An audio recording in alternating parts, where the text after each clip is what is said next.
හොඳයි සුබ දවසක් කියලා හැම කෙනෙක්ම අදත් ආදරෙන් පිළිගන්නවා.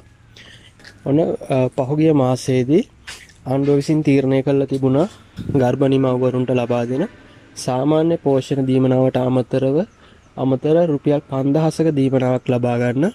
ඉතින් මේකට අදාළව දෙසැම්බර් 12 වෙනිදාට පෙර ඔයාලට දැනුවත් කරන්න ඇති ආයුධම්පත් බාර දෙන්න කියලා මේ අමතර රුපියල් 5000ක දීමනාව සඳහා. ඉතින් මේ දීමනාව ලබා දෙන්නේ දැනට ගර්භණී මව්වරුන්ට සහ වයස මාස 4ට අඩු දරුවන් සිටින මව්වරුන්ට. ඉතින් එහෙම ආයුධම්පත් බාර දුන්නට ඔයාලට ඔන්න මේ දිනවල ප්‍රාදේශීය ලේකම් කාර්යාලය විසින් වවුචර් ලබා දීම සිදු කරනවා. ඉතින් දැනට ඔවුන්ට උපදෙස් දී තියෙන්නේ දෙසැම්බර් 20ට කලින් මේ වවුචර් බෙදා දීම සිදු කරන්න කියලා.